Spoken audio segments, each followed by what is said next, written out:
What's going on, guys? Justin with 1791 back at you again with another educational series installment. Today we're talking about everyday carry, so let's get into it.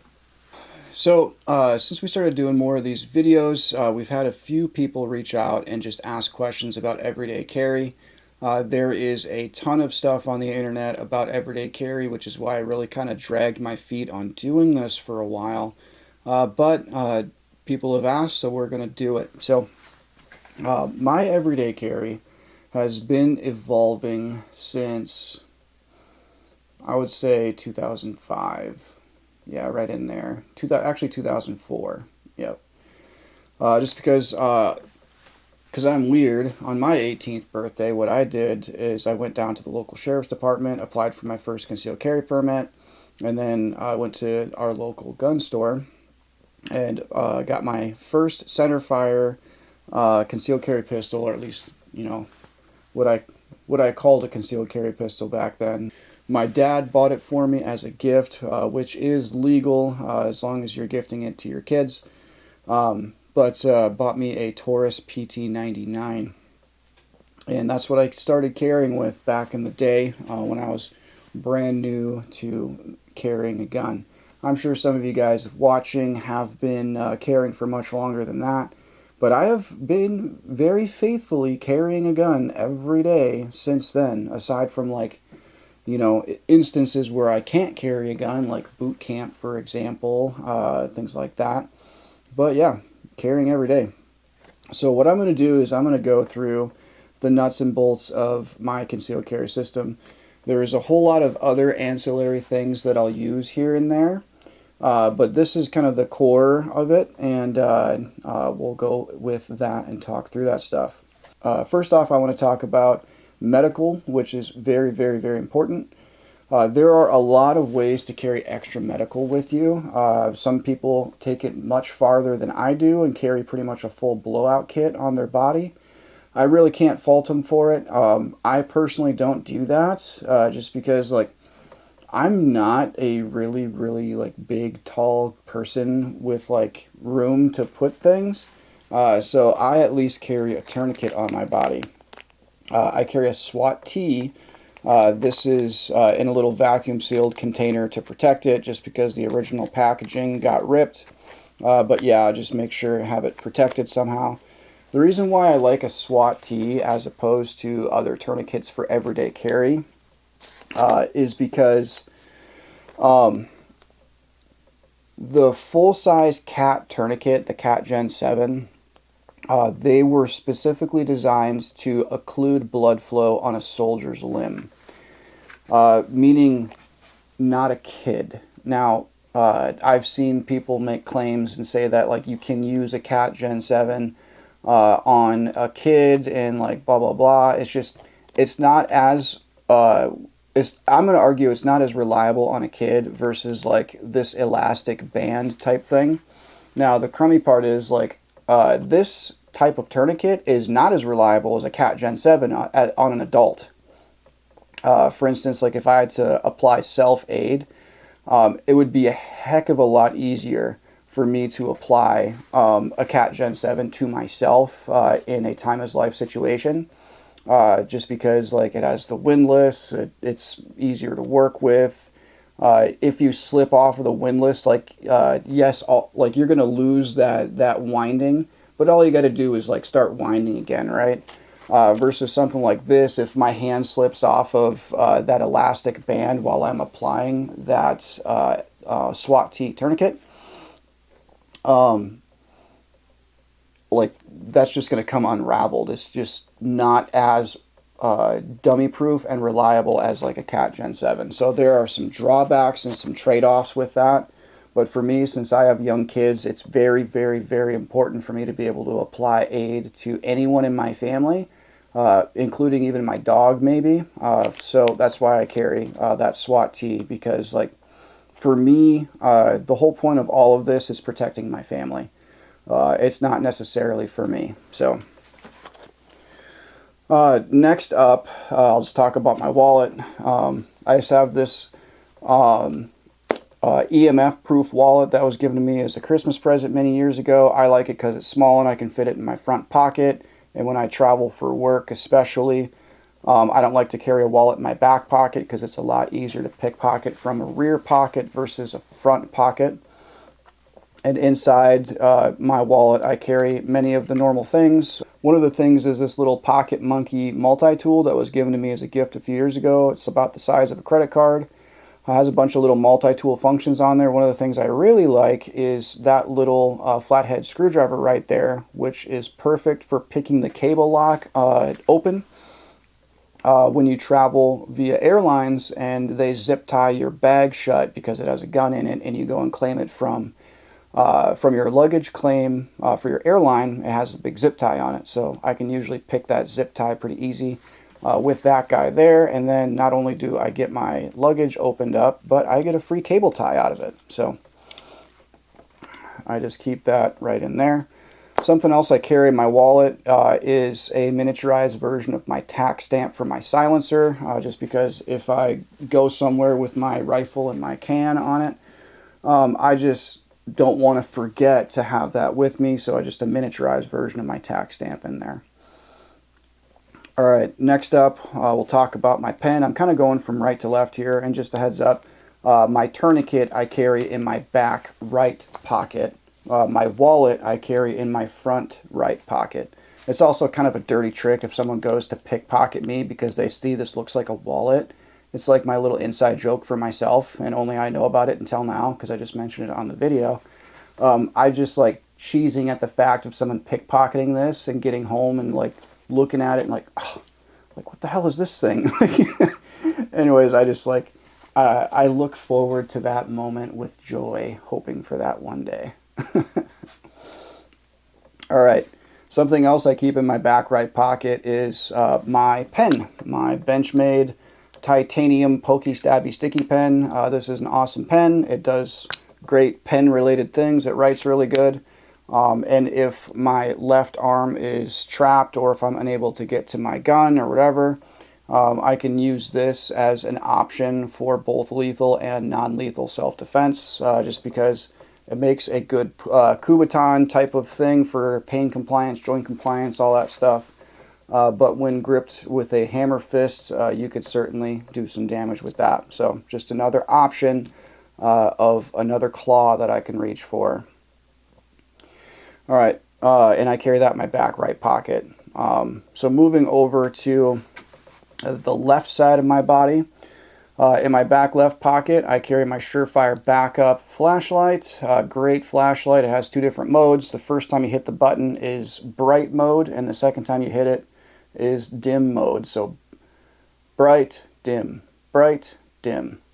So I can do a quick double tap, and I can do like search mode if I'm looking for the light switch in my hotel room. But as soon as I pull it out of my pocket in a deadly force encounter, if I need light now, bam, I got bright mode to help disorient that attacker.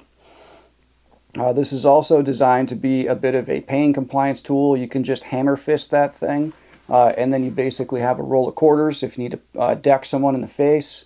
And then the bottom of that flashlight protrudes just enough, so if I need to do hammer strike techniques to help inflict enough pain to create space and distance, I can do that as well.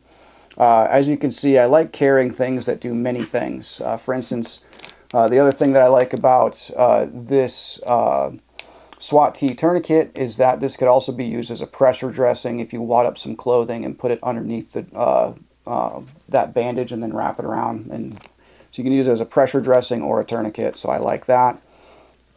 Moving over from there, I carry this old school SOG Flash 2 pocket knife in my front left pocket, just because I've practiced a lot to draw it out and I can deploy it reverse grip. There's some reasons behind that. For instance, if someone noticing that I am carrying a gun and they go for a gun grab, I can trap that hand and that wrist that is grabbing for my gun. I can trap that hand with my firing hand, my gun hand, and I can keep that hand there, and then I can pull this pocket knife out of my non-firing hand, deploy that knife, and I can discourage that gun grab. There are probably better knives to carry than this one. I've just practiced a lot deploying this thing left-handed, reverse grip, and I just really like it. I've had this for many years when I was in the Navy. I've opened quite a few beer bottles with it, and I've got quite a few gouges out of it. It's a good knife. I like it. So the next thing I'm going to talk about is my gun and my magazine carrier. So magazine carrier, we have a micro version of this magazine carrier on our website right now. It's literally our Tac Kydex IWB Mag Carrier. That one is designed for micro compact size pistols. This one is a prototype that we've been working on for a while, and this one is designed for Glock magazines. So full size, double stacked magazines. That thing works great. I've been carrying with that for a while. And we'll bring that to the market soon once I'm fully confident in it and everything that I need to change has been made. So that's my magazine carrier, and I like to carry my mag right where I would carry my magazines on a duty belt, which is like right on my left hip, so I can clear my garment, grab my magazine, jam it up, and rock and roll. So next thing I'll talk about is my blaster and my holster. I carry just a standard Glock 19 Gen 3. Everything about it is stock except for the sights, because factory Glock sights suck. I'm sorry, Glock, you really need to pick up your game on that. Your sights blow. So I carry XS big dot sights on my Glock 19 just because they're very easy to acquire. It's almost like having a red dot, but with none of the drawbacks of red dots, just because I have that huge orange ampule or huge orange dot right there that's fluorescent. And when I bring this thing up, I can catch that dot so quickly. And then I just saddle it in that rear V-notch, and Bob's your uncle. Just go right to work, man. So, reasons for carrying a stock gun. I will expound upon this. First and foremost is reliability. No one is going to develop a more reliable gun than the manufacturers who invented it. Because if I were to like put a bunch of, different, whiz bangs and doodads on this thing, a fancier trigger, maybe I put a different slide on there with lightning cuts, or I buy a different slide with an RMR cut, all that stuff. Every single one of those things is a potential sacrifice in reliability. Because if that gun stops working, who is the customer going to be butthurt with? Probably Glock. They're going to say my Glock stopped working. They're not going to say that my fancy whiz-bang 5000 trigger stopped working in my Glock. They're going to say my Glock stopped working. So whether it's Glock, Springfield, Smith & Wesson, HK, Springfield, I may have said Springfield already. There's a lot of great manufacturers of pistols out there. Pick one that makes a reliable gun. One that you like the best with the features as they are. And get that gun and then do not a damn thing to it. That is my hill that I'm willing to die on. Just get good with the gun the way it is. So that's why I like a stock Glock from a practical perspective. Now from a legalities perspective, every adaptation that you make to your gun is an opening for an attorney to attack you from. If you think that that is bold talk, or if you think that that's just inflammatory speech, you are dead wrong. There are a lot of people that have had to spend thousands upon thousands of extra dollars to help prove their innocence just because they had, crazy stuff on their gun that made them look a little bit more premeditated with their decisions when it came to applying deadly force to protect themselves. There have even been cases where, I believe there was a case not long ago where I think it was a cop or a SWAT officer kind of got his butt in some hot water because he had some sort of inflammatory speech engraved on the dust cover of his AR-15. So when the dust cover popped open, it said like, "You lose," or something like that, something of that nature. I'm probably misquoting that. I know that that situation happened. I just don't know the details of it. Maybe someone in the comments can provide a link to that situation so others can read about that. But that's a thing. Modifying your gun, especially if it's a defensive tool and not just like a range toy or something, Modifying your gun opens you up to a lot of issues. So it's usually the best thing to do to just keep it stock. As far as ammunition, I really like Federal HST 147 grain plus P jacketed hollow points. I really like those for a lot of reasons. Number one, they're highly effective. They've passed the FBI testing criteria, and they're carried by cops. All right? That's another thing when it comes to legal defense that's very important information that you can give to your attorney that can be of your benefit in a case is my client chose the same ammunition that law enforcement use, and law enforcement use that ammunition because it has the greatest probability of incapacitating the intended bad guy aggressor and not passing through and injuring innocent bystanders. So that begins to articulate the fact that you're not some sort of raving lunatic. You're just a good guy that wants to make sure that no innocent bystanders would dare be harmed by your actions. This is a great place to put in a caveat. I am not an attorney. This is not legal advice. I am just a dude that has been carrying a gun for a very, very, very long time. And I am a student of this craft first and foremost. So I take all this stuff extremely seriously. And I think very deeply about these things. So the next thing to talk about that is in conjunction with my blaster and my ammunition is my holster. I carry the 1791 Tac Kydex IWB. Surprise, surprise, I work for 1791. No surprise there. Things I like about this, if you're the type of cat that likes optics, this is optics compatible. That's kind of like, you know, no big thing for me. I really like the shirt guard on our design because it comes up all the way and it helps protect my body from the side of the firearm. But it doesn't come up into the tang, which would produce an issue for me gripping the weapon from the holster and establishing a fighting grip on the weapon from the holster, which is a big thing about the way I do things. I always want to get a fighting grip on the weapon from the holster, just because that's, especially if I have to shoot compressed or something like that, that's the grip that I have for the fight. So I want to make sure I can get a full fighting grip on the weapon from the holster.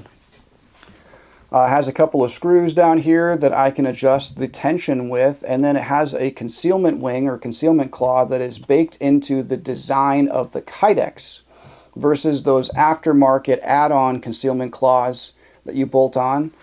After even a few months of carrying with that concealment claw, that polymer is going to start to take a permanent set and flex, and then it's not doing any concealment claw things anymore. So that's why I like our design being baked into the inherent design of the Kydex, because that's not going anywhere, and that helps pull the grip inboard towards the body and help facilitate concealment and reduce printing.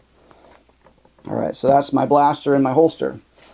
What ties it all together is my COBRA Gunbelt 01.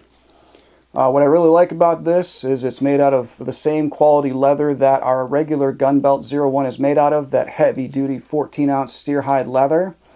And as you can tell, this has been my everyday concealed carry belt for a long, long time. What I like about leather as opposed to like like a polymer stiffener that's woven into like a nylon gun belt is this will truly conform to everything about my body. It's going to conform around the magazine carrier, around the gun, around the natural curvature of my hips, and create the most comfortable concealed carry environment possible.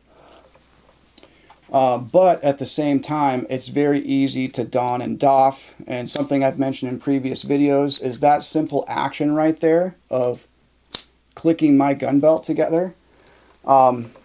It kind of helps seal the deal on my mindset for the day, is clicking that belt together and feeling like Batman. I know that sounds weird, and I don't care. That's my mindset, not yours. That's what's important to me. These are adjustable by adjusting the female side, which you'll size it to your waist, and you'll size it to your gun and your magazine carrier. And then it's a set it and forget it type of situation. The other thing I really like about this is we designed the width, the outside diameter of the male buckle is actually the same width as the belt itself, which is 1.5 inches in width. So that really passes through the belt loops a lot easier versus the old school COBRA belts that we veterans are familiar with from the 20 teens. Basically, they'll snag on every belt loop on the way out because when you get a 1.5 inch buckle, as you can see, we taper this down to 1 inch to pass through that 1 inch fitting, so that the 1.5 inch diameter new belt buckle OD is the same as the 1.5 inch diameter of the belt. It's a pretty simple change that really makes doing something twice a day, every day for 365 days a year, it helps making that thing a lot easier, which is putting your belt on and taking it off. It just slides through the belt loops a lot easier. So that's the COBRA Gunbelt 01. Now you notice I have some other things on the periphery. This is my ORBH-2.1 for my Glock 19. And there are certain instances where I like to carry outside the waistband instead of inside the waistband. And when I do, it's with the ORBH 2.1. I freaking love this holster. It is as much of a tank as it is just a signature of style and just incredible craftsmanship. And when this thing takes wear and tear and age, it just looks sexier and sexier day by day. And I complement that with our single mag carrier, just because what I'll do is I'll put my gun in its holster, and I'll put my magazine in its magazine carrier, and those now replace the two positions that were now missed. Essentially, gun at the 3 o'clock right side, and then magazine carrier at the 9 o'clock left side, and they just replace what items were once there. Something else that needs to get replaced is the belt.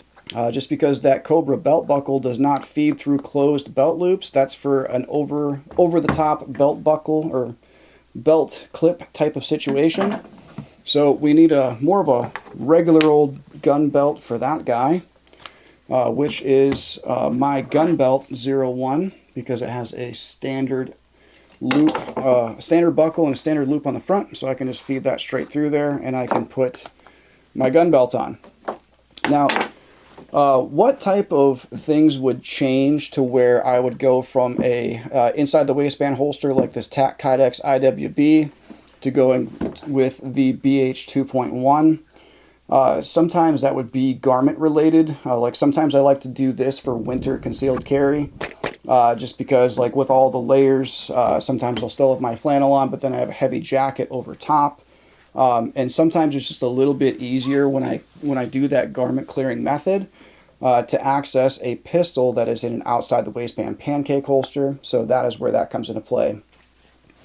Also, when I'm out doing kind of like frontier related stuff, like when I go to our family farm to dork around out there and help my dad with stuff, most of the time I'll be bringing my outside the waistband BH holster with me instead of the Tac Kydex IWB. Just because like doing manual labor, it's a lot more comfortable to have an outside the waistband holster versus an inside the waistband holster. That's just a thing.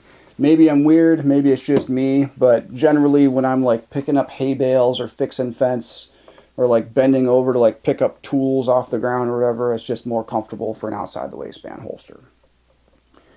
So that's my everyday carry, guys. About the only thing I missed is my cell phone, which I always have a cell phone with me. You need communications, especially if you are faced with a deadly force encounter. You need to call the cavalry. You need to call the cavalry quick. One of the most important reasons to call the cavalry is so that you can say, hey, this is my name, this is my location, I'm 5'8", 180 pounds, I'm wearing a red, white, and blue checkered shirt, and I'm wearing blue jeans. I just had to use force to defend myself. Please send police and EMS immediately. So that when the red, white, or for the black and whites pull up on the scene, they see a dude in a red, white, and blue checkered shirt with blue jeans. He's 5'8", white male, whatever. Oh yeah, that's the good guy. That's the person that called us. So that's probably the most important reason to have a cell phone, so that you can call friendlies and let them know that you're the good guy.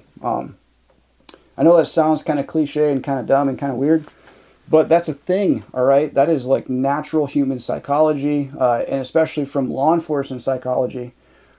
Generally, the person that called 911 is the innocent party or the victim. So just that little thing right there can help prevent you from getting shot, and not getting shot is a good thing. So don't get shot. Please don't do that. That's bad. That's all I got, guys. Again, I'll lay another caveat out there. I'm not an attorney. This is not legal advice. I'm just a dude. I don't think I even covered any legal stuff in here. Maybe I did. But yeah, I'm just a dude that's been doing this for a long time, trying to help you guys out. If you found the information in this video helpful, please like, comment, share, subscribe, all of that good stuff. And until next time, train hard and carry your gun.